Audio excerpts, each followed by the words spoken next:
Hey everyone, it's me, Ian from the Postal Hub podcast.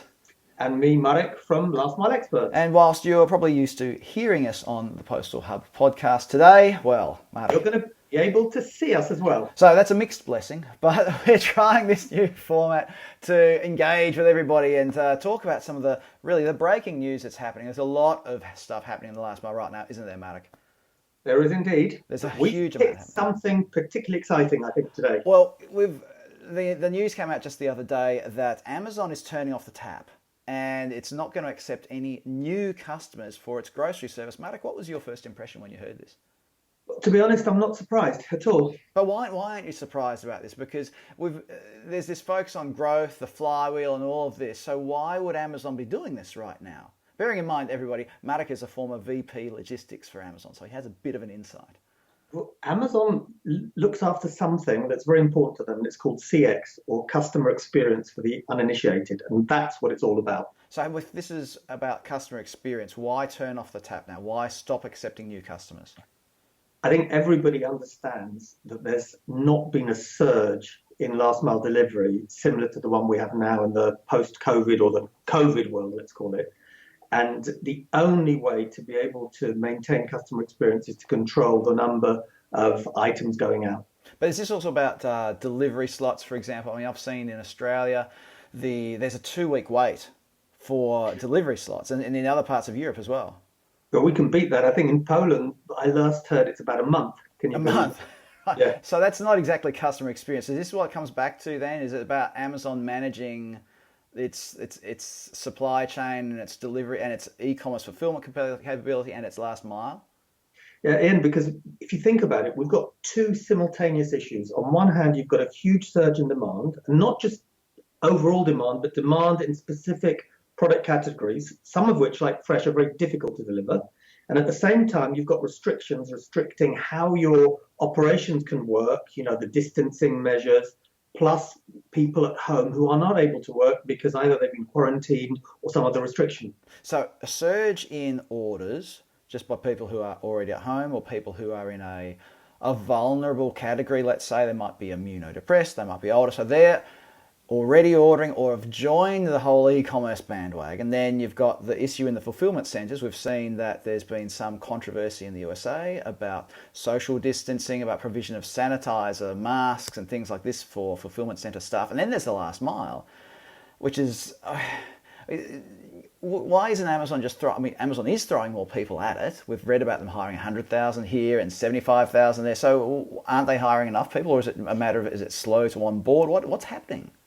I think, there are always bottlenecks, and when something happens so fast, it takes time. So, we could probably dissect it into individual elements, but it doesn't surprise me that there are issues given this huge surge, number one. Number two, if you want to protect the customer experience, it's logical to say, hold on, we deal with our current customers, and maybe, as we discussed in an earlier discussion, also the most vulnerable customers, those are the guys and girls that you want to protect and not take on more business, without being able to serve it well. So this is about who is it who talks about delighting the customer? Who is it who says delighting the customer? I can't remember now. I've heard that one as well. Yeah, so they're delighting the customer. So let's just say, Whoever said it will know. great, wonderful turn of phrase, delighting the customer. If Amazon is trying to delight the customer here, they're not going to delight the customer if they just keep on taking on more business. Is this at the core of it? Absolutely. It's about keeping your promises. And I think if you think about the whole last mile, that's the most important element, isn't it? To keep your promises. So this keeping a promise is being able to deliver in full, on time, etc., etc. Is that really? Absolutely. It's an old classic though. It's that's not a new thing, really, is it? It's just that we're in extraordinary circumstances right now. What is just taking this to what's happening now? Where are we going with this? Because we're not going to be in this situation forever. Amazon will add capacity. What do you see as being? I guess the other thing to say is this isn't just unique to Amazon, is it? No, I think this is going to affect everybody. And the second thing, and you're absolutely right, the question is rhetorical in a way. I think things will change permanently.